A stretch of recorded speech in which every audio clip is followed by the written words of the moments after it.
आपके सीनियर अधिकारी आपको फौज में वापस बुला रहे हैं तो आप क्यों नहीं फौज की नौकरी करने जा रहे हैं? आखिर देश सेवा करने के लिए आप गए थे, आप वर्दी पहने थे और जो है आपका अरमान रहा होगा, चूंकि आप 7 साल सर्विस दिए हैं सेना में। जब आप 7 साल दिए हैं, 7 साल में आपको दिक्कत नहीं हुई, अब आप कह रहे हैं हमें दिक्कत हो रही है, तो जब आपके अधिकारी बुला रहे हैं तो जाइए ना। वाइफ के सामने इन लोगों ने मेरे साथ जो मार पिटाई किया था, वाइफ के सामने मार जी पिटाई जी की। जी मिलने आई थी जो मतलब उनके साथ वालों ने आज मेरे सामने उनको पीटा है।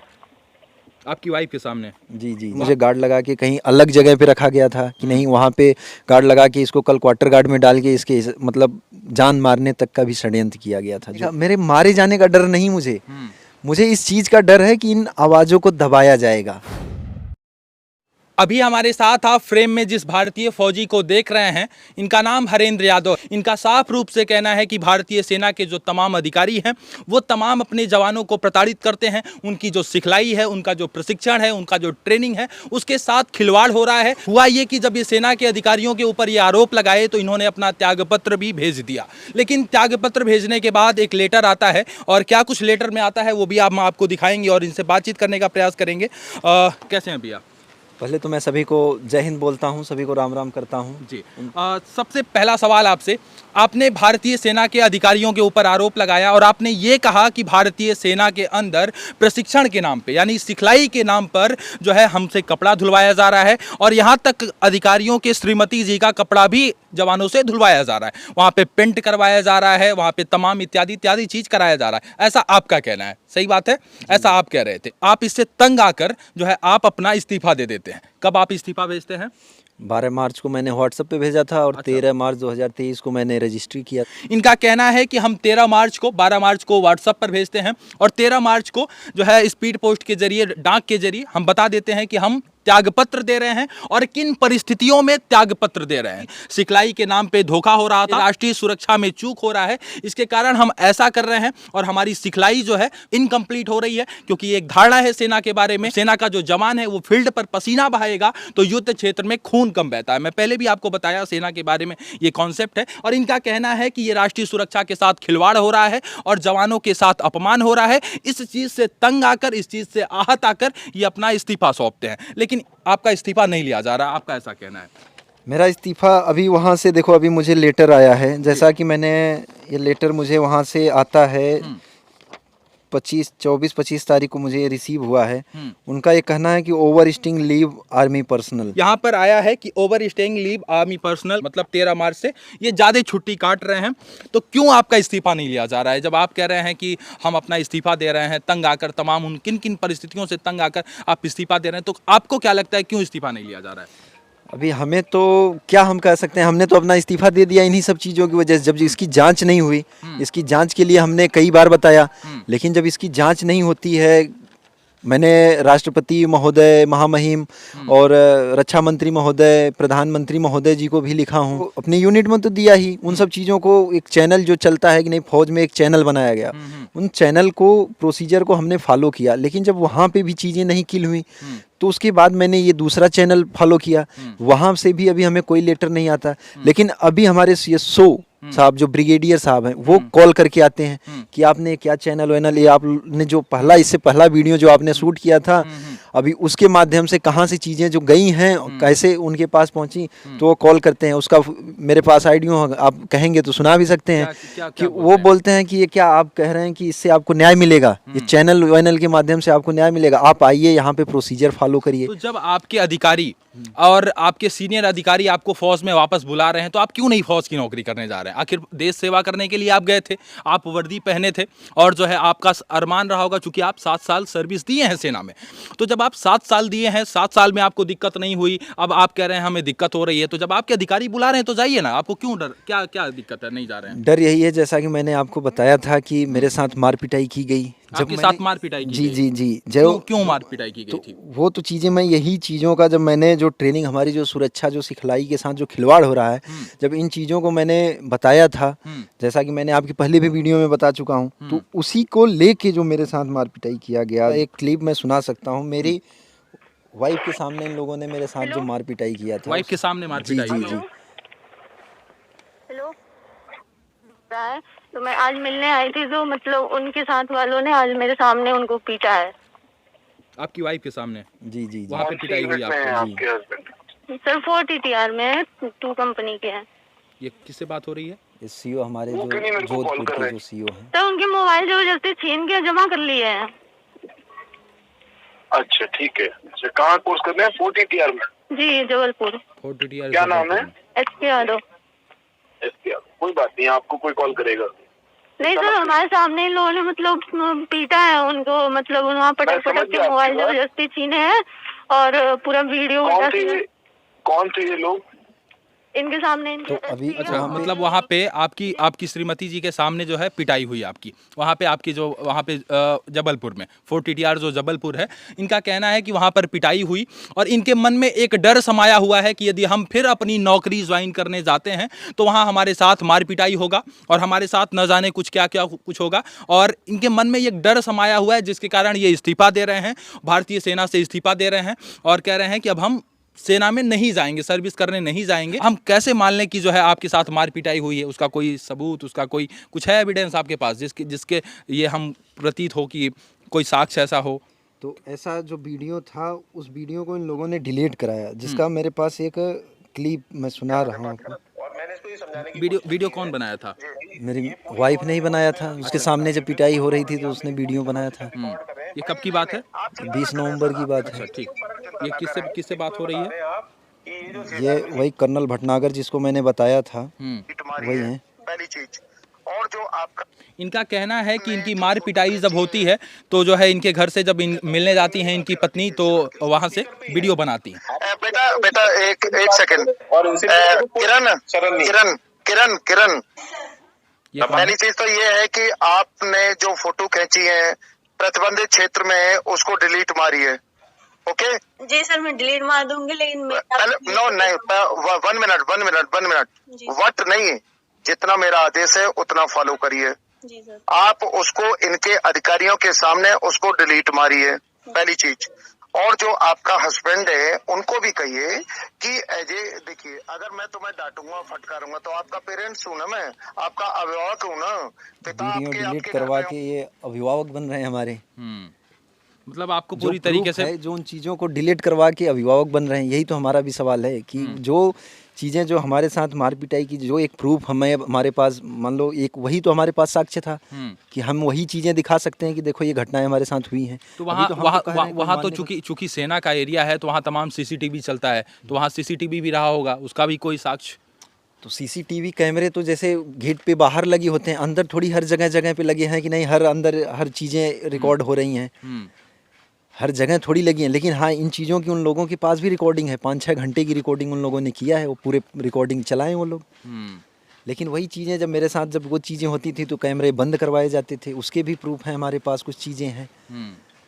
तो ये सिर्फ और सिर्फ विरोध करने की बात है, विरोध करने पे ऐसा हो रहा है। और ये नहीं, मैंने उन चीज़ों को, जैसे मैंने ये कहा कि जो चीज़ें जो सही सिखलाई हैं वो चीज़ें होनी चाहिए, तो वो न करवा के ये ऐसा षड्यंत्र किया जाता है कि तेरा मुंह क्यों खुल रहा है, सब लोग कर रहे हैं, तू क्यों मुंह खोल रहा है, सब लोग तो वही कर रहे हैं तो तू क्यों, तू प्रधानमंत्री का लड़का है, तू मुख्यमंत्री का लड़का है, तू किसी एमएलए और तेरे आईपीएस आईएएस के घर का लड़का है, तू कौन है तेरा, क्यों तू मुंह खोल रहा है? इस चीज़ों की वजह से विरोध किया जा रहा है, मतलब कि तू क्यों मुंह खोल रहा है। तो आप अब नौकरी पे नहीं जाएंगे? मैं नौकरी पे, जो आप कह रहे हैं मुझे डर है मारे जाने का, मेरे मारे जाने का डर नहीं, मुझे इस चीज़ का डर है कि इन आवाज़ों को दबाया जाएगा। ये जो कितने दिन से कितने जवानों के ऊपर, जवानों को तो छोड़ो, ये जो देश की सुरक्षा व्यवस्था के साथ जो खिलवाड़ हो रहा है उसको दबाया जाएगा, उसके साथ और खिलवाड़ किया जाएगा। तो मैं जाने के लिए तैयार हूँ, मैं जाऊँगा, लेकिन इसकी जांच अगर निष्पक्षता से, अगर ऊपर से आवाज़, लोग जो हमारे ओहदेदार बैठे हैं, जो ऐसे हमारे महामहिम राष्ट्रपति महोदय जी हैं, रक्षा मंत्री महोदय जी हैं, अगर इसकी निष्पक्षता से जांच करवाएं और इसकी जांच के लिए आदेश दें तो हम जाने के लिए, उन जांच में करने के लिए बिल्कुल तैयार हूँ। जांच हो, कोई दिक्कत नहीं आपको? कोई दिक्कत नहीं। क्या कहना है कि एक उच्च स्तरीय जांच हो इस मामले पर, तभी हम जाके ज्वाइन करेंगे, और जांच से कोई डर नहीं आपको? जी नहीं। और एक ये बार बार जो एक प्रश्न चिन्ह उठाया जाता है कि तू इंडियन आर्मी को बदल देगा, मेरे साथ गाली गलौज करके बात की गई, उसकी भी एक आइडिया मैं आपको सुनाता हूँ। मेरे को बोला यार HK सिखा हमारा ही है, तो मैं उसको क्या जवाब दूं? नहीं सर मेरा नहीं है। नहीं, बिल्कुल क्या बोलूं उसको, क्या बोलूं मैं उसको? बोलूं हाँ वो हमारा है, आप बोल दो सर, ऐसे ही बोलूं मैं? बोल देख देना। लीजिए ऐसे ठीक बोला है, जाता हमें है। भी सर जुगाड़ बोलना पड़ता है। हाँ यार, ये वहाँ के अधिकारीगण ही मतलब जो सीओ के निर्देशों पे जो मतलब जो सीओ के उनका हाथ है। एक ये चीज़ें और आप हम सुन ये सकते महसूस हैं। कर रहे हैं कि तुम्हारे जैसा शेर हमारे पास आया हुआ है। ना ना, मैं ठीक शेर है, थोड़ी हूँ। शेर तुम सर आप हैं, फौज अभी को आप बदल नहीं सकते। मान सकते सुनिए। हैं कि आप बोल रहे हो शेर, तो आप फौज को तुम बदल नहीं सकते हो, बदलने की कोशिश भी मत मैं करो। कब कहा कि मैं फौज को और मैं बदल तुम्हारे सकता को हूँ? बोल रहा हूँ, मैं कब कहा था कि मैं फौज को बदल सकता हूँ? मैं ऐसा चलिए, कुछ बोला? फौज को बदलना भी नहीं है, लेकिन बहरहाल सवाल है सिखलाई का, सवाल है प्रशिक्षण का, सवाल है इनकी ट्रेनिंग का। तो जो ट्रेनिंग के नाम पर जो ये लोग जाते हैं, तो ट्रेनिंग इनकी होनी चाहिए। सवाल ट्रेनिंग से जुड़ा हुआ है, सेना के क्या नियम हैं, क्या कायदे हैं। और सेना गलत नहीं है, सेना को हम गलत नहीं कहेंगे, लेकिन जो भी अधिकारी हैं इनका कहना है कि तमाम अधिकारी हैं। अब हम सबसे मोटी मोटा आपकी पूरी कहानी को जब समझते हैं तो ये आता है कि ठीक है, आपकी सिखलाई में खिलवाड़ हुआ, आपके जो है जो जवान हैं उनके साथ, उनके सम्मान के साथ खिलवाड़ हो रहा है, और सिखलाई में साथ कहीं ना कहीं अन्याय हो रहा है, और राष्ट्रीय सुरक्षा से जुड़ा हुआ ये मसला है। ये समझ में आता है मोटी मोटा आपके अनुसार, ठीक है, ये सारी चीज़ हम समझते हैं। लेकिन इनमें कौन अधिकारी संलिप्त है, मैं उनका नाम जानना चाहता हूं। कौन अधिकारी हैं, कौन वो रिस्पॉन्सिबल अधिकारी हैं जिसके ऊपर आप कह रहे हैं कि नहीं, ये जिम्मेदार ये लोग हैं? क्योंकि इससे पूरी भारतीय सेना को तो नहीं बदनाम किया जा सकता। भारतीय सेना जो है, जिसका लोहा लोग मानते हैं, और भारतीय सेना का एक अलग सम्मान है। हम तमाम उन देशवासियों के अंदर जो है भारतीय सेना का एक सम्मान है। हम फौजी को देखते हैं, उनको भी जय हिंद करते हैं, तमाम सेना के अधिकारियों को भी जय हिंद करते हैं। सब सेना के लिए हमारे मन में एक अलग सम्मान है, और वो सम्मान बरकरार भी रहेगा, वो सम्मान धूमिल नहीं होगा। लेकिन मैं उन अधिकारियों का नाम जानना चाहता हूं कि जिसके ऊपर ये आप आरोप लगा रहे हैं, आप बताइए। वो कर्नल 4 टीटीआर के कर्नल बेलू मुरुगन जी हैं। अच्छा, पूरा नाम उनका क्या है? कर्नल बेलू मुरुगन, यही नाम इतना हमें तो पता है उनका कि कर्नल बेलू मुरुगन उनका नाम पहला। दूसरे कर्नल भटनागर हैं, सेंटर एडजुटेंट हैं 4 टीटीआर के।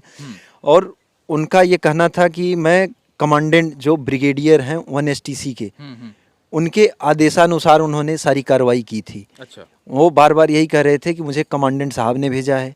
तो यहाँ तक कि वहाँ के कमांडेंट भी हमारे दर्द को उन जवानों के दर्द को, हमारे दर्द को न समझ के वो सीधा सीओ की बातों में आके सीओ एक नए कर्नल भटनागर जी को वहाँ से सेंटर से भेज के और उल्टा मेरे ऊपर। बेसिकली आप दो अधिकारी का नाम ले रहे हैं, एक जो है कर्नल बेलू मुरुगन और एक भटनागर जी का।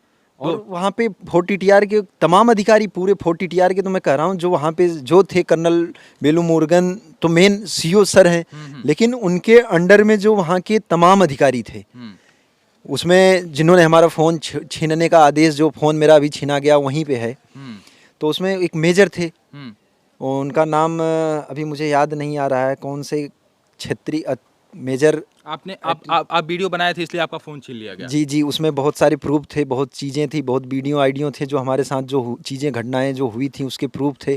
तो इन चीज़ों की वजह से मेरा फ़ोन छीना गया वहाँ पे, मार पिटाई, मेरी सामान सारी वहीं पे पड़ी हुई, मेरा फ़ोन छीना गया, सब कुछ हुआ। अच्छा, आपको पागल भी घोषित किया जा रहा था? जी, वहाँ पे वही कर्नल जो भटनागर थे, उनका हर जगह पे लिंक था। उन्होंने पूरा फ़ोन करके चारों तरफ लोगों को फ़ोन करके बताया कि मेरा यहाँ का बंदा ये जाएगा यहाँ पे, अगर ऐसे तो थोड़ा सा उन चीज़ों को देखना। मतलब हर लोगों को, हर बड़े बड़े अधिकारियों को फ़ोन करके उन चीज़ों को दबाने की मतलब पूरी कोशिश की। फौज में एक फॉर्म भी होता है, उस फॉर्म को फिलअप करने के बाद मेरा 10 नंबर जैसे वो बता रहा था मैं आपको कि गाड़ी खड़ी थी सामने, 10 नंबर फॉर्म भरने के लिए वहाँ पे मुझे भेजा जा रहा था। लेकिन उसके लिए शायद परमिशन चाहिए होती है सीओ की, जो हमारे सीओ उस टाइम पे यूनिट में नहीं थे। तो हमारी वो 2IC जो मैडम थी, उन्होंने उस दिन वो परमिशन नहीं दी थी, जिसकी वजह से मेरा वो फॉर्म नहीं भरा गया था। कहा कि मेरा फ़ोन पहले ही छीन लिया गया था, और मुझे गार्ड लगा के कहीं अलग जगह पे रखा गया था कि नहीं, वहाँ पे गार्ड लगा के इसको कल क्वार्टर गार्ड में डाल के इसके मतलब जान मारने तक का भी षड्यंत्र किया गया था, जो मैंने आपको पहले भी बता चुका हूँ। चलिए, जान मारने का इनका कहना है। ये है हरेंद्र यादव जी,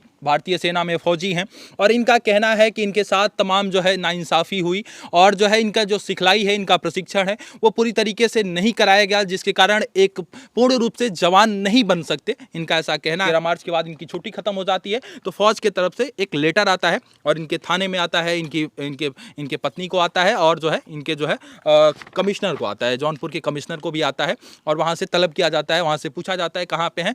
बहरहाल अभी 2 अप्रैल है, आज 2 अप्रैल है जब भी ये वीडियो रिकॉर्ड हो रहा है, 2 अप्रैल है ये वीडियो रिकॉर्ड हो रहा है। तो अभी मतलब आप अब इसके बाद की क्या प्रक्रिया करेंगे आप? चलिए ठीक है, वहाँ से ये कागज़ आ रहा है, वहाँ से तो आपको तलब भी किया जाएगा, वहाँ से कहा जाएगा कि आप रिपोर्ट कीजिए, आपको तो रिपोर्ट करने के लिए वो लोग कहेंगे। अब आप इस्तीफा आपका वहाँ मतलब जो आपने त्याग पत्र दिया है वो भी अस्वीकार कर रहे हैं वो लोग। आखिर तभी तो ये लेटर आया जब आप कह रहे हैं कि 13 मार्च को हम यहाँ से इस्तीफा अपना भेज दिए, अपना जो है सब कुछ भेज दिए, और आप कह रहे हैं कि वो हमने स्पीड पोस्ट के जरिए किया, पोस्ट के जरिए किया है, उसका भी आप दिखा रहे हैं। तो ये लेटर आ रहा है तो यानी कि आपका इस्तीफा वो लोग एक्सेप्ट नहीं किए। तो अब आप क्या करेंगे?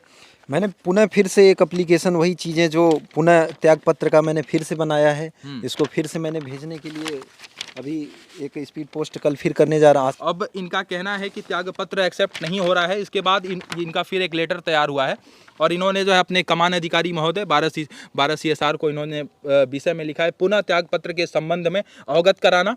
और इन्होंने कहा है कि मैं सिग्नलमैन हरेंद्र कुमार यादव अवगत करा रहा हूं कि 12-13 मार्च को अपना त्यागपत्र दे चुका हूं, जिसके जिम्मेदार तमाम अधिकारीगण हैं। इन्होंने साफ अपने लेटर में मेंशन किया है। ऑडिट कटिंग का आपने भी यहाँ जिक्र किया है। ऑडिट कटिंग क्या है ये?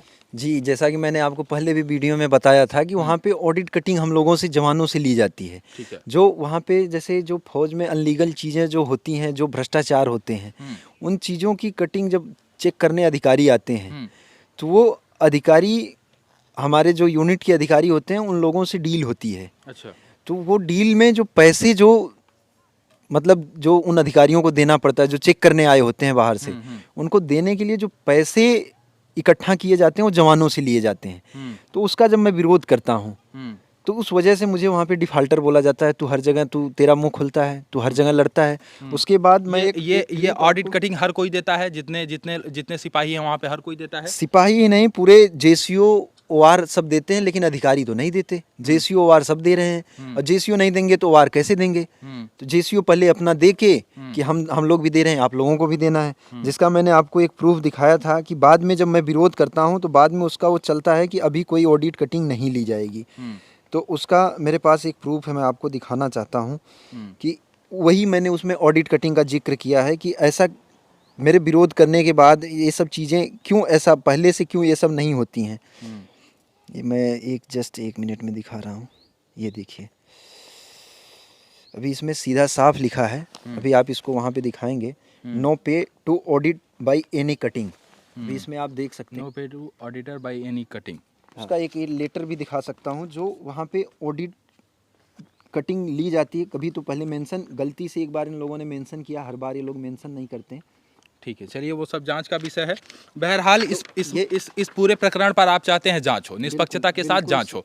इसको लेके आप जो है लेटर लिख रहे हैं, लेकिन कोई रिस्पांस नहीं आ रहा। आपका ऐसा कहना है? अभी तक तो हमें बस यूनिट लेटर दे रहा है। यूनिट के CSO ब्रिगेडियर साहब जो हैं, उन्होंने हमें ये बोला कि तुम ये चैनल के माध्यम से ये चीज़ें, क्या तुम्हें न्याय मिलेंगी? तो हमने उनको यही कहा कि सर, आप हमारी अगर रक्षा मंत्री महोदय जी से, और नहीं तो वहाँ के जो थल सेना के प्रमुख अध्यक्ष हैं जनरल मनोज पांडे साहब से अगर मीटिंग करा सकते हैं तो हम आने के लिए तैयार हैं। बाकी अभी तो हमें आप लोगों पे भी भरोसा नहीं है कि मैं जब पिछले 4 महीनों से ज़्यादा हो गए, जब उन चीज़ों के लिए लेटर लिखा, बताया, आप लोगों से मिल के कहा, आपको फ़ोन करके कहा, तो आप लोगों ने अभी तक कोई रिस्पॉन्स नहीं दिया। और अभी आप बोल रहे हैं कि आप आइए, आप फौज के प्रोसीजर को अभी फॉलो करिए। तो इतने दिन तक वो प्रोसीजर क्यों नहीं, जब मैं फॉलो कर रहा हूँ तो इतने दिन तक क्यों नहीं किया गया? एक चिंता का विषय है और एक गंभीर सवाल उत्पन्न होता है कि यदि सेना के जवान अपने अधिकारी के ऊपर भरोसा नहीं करते हैं तो ये गंभीर प्रश्न है। और मैं इसलिए कह रहा हूँ गंभीर प्रश्न है क्योंकि अधिकारी के निर्देशन में ही ये लोग काम करते हैं, और उन अधिकारियों पर यदि ये जवान भरोसा नहीं दिखाते हैं तो आखिर कुछ न कुछ तो वजह होगी, कुछ न कुछ ये कारण होगा। बहरहाल आपको सिर्फ और सिर्फ रक्षा मंत्री के ऊपर भरोसा है, राष्ट्रपति महोदय के ऊपर भरोसा है, प्रधानमंत्री के ऊपर भरोसा है, अपनी यूनिट, अपने इस पे किसी पे भरोसा नहीं। जी, मैं इसलिए कह रहा हूँ कि जो हमारे मेन मूलतः जो मेन अधिकारी हैं, जो मेन सर्वोच्च पदों पे बैठे हैं, मैं खुल के पूरा बोल रहा हूँ। इसमें मुझे कोई कहे ना, मुझे कोई डर की, कोई 1% झिझक सकते बोलने के लिए, 1% मुझे डर नहीं। वो भी यही यूनिट से निकल के गए हैं। आज जो सर्वोच्च पदों पर बैठे हैं वो भी यही VIP कल्चर से निकल के गए हुए हैं।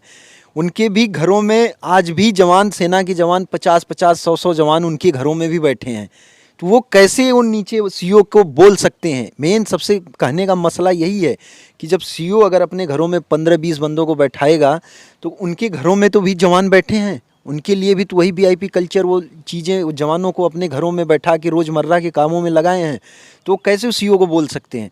मैं जिस दिन मेरी ये घटनाएं हुई, जब मैं तकरीबन 23 नवंबर को जब मैं अपनी यूनिट में जब जान बचा के फोर्ट TTR से जब मैं अपने यूनिट जोधपुर जब पहुंचा हूं, मैं आपको बता रहा हूँ, आरएचएम सर के सामने जब मैं खड़ा होता हूँ तो आरएचएम सर के पास फोन आता है कि जो रिटायर्ड एसओएनसी सर हैं, जो अभी रिटायर कार्य से मुक्त हो चुके हैं, उनके घरों में कोई फंक्शन होता है, उसके लिए 12 सीएसआर से जवान की डिमांड आती है कि उनके घरों में वो कुक था, उनके घरों में वो कुक था, वो रिटायर्ड हो चुके हैं, लेकिन उनके लिए वो जवान यहाँ 12 सीएसआर से टीडी भेजा जाता है।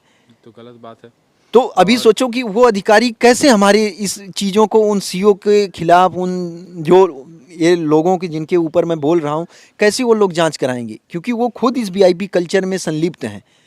तो इसलिए मुझे अभी भरोसा उन अधिकारियों पे नहीं है, क्योंकि मैं एक बार मेरे साथ जान मारने का, जैसा आपने को बताया, मैं कि मेरा जान मारने कोई दिक्कत नहीं, लेकिन इन चीज़ों की निष्पक्षता से जांच हो, जिससे उन जवानों को, तमाम जवानों को ही नहीं बल्कि देश की सुरक्षा व्यवस्था के साथ जो खिलवाड़, मजाक, जो प्रशिक्षण को ये लोग एक टर्न पीरियड बना के मजाक के जैसे जो निकाल रहे हैं, और 40 से 50% फौज को जो आज अपने केवल अपने रोज़मर्रा के कामों में लगा के रखे हैं, वो चीज़ें कल के लिए, भविष्य के लिए बहुत कठिन और दयनीय चीज़ें हैं। जो चीज़ें मैं बता रहा हूँ ये हकीकत है, क्योंकि मैं इसलिए भी कह रहा हूँ कि कुछ चीज़ें जैसे ऐसी भी हैं, अभी मैं सारी फौज की पूरी उन चीज़ों को नहीं खोलना चाहता, क्योंकि ये सिक्योरिटी का ये जांच का विषय है।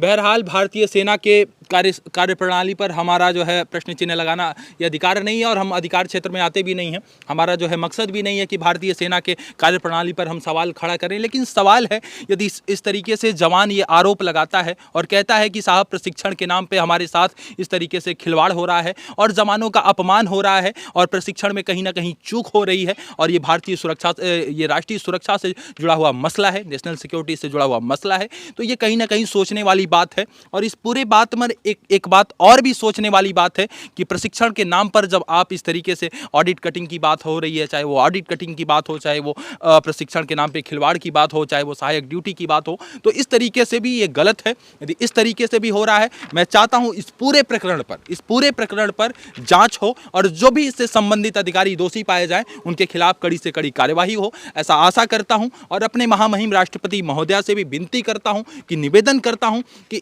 इस फौजी की भी आवाज़ सुनी जाए, इस मामले पर पूरी तरीके से निष्पक्षता के साथ जांच हो। और अपने सेना प्रमुख जो है chief of army staff Manoj Pande sir से भी विनती है, निवेदन है, और इस तरीके से जो विसंगतियां हैं इसको दूर करने की ज़रूरत है, और इस मामले में जो भी दोषी पाया जाए उसके खिलाफ कार्यवाही करने की ज़रूरत है।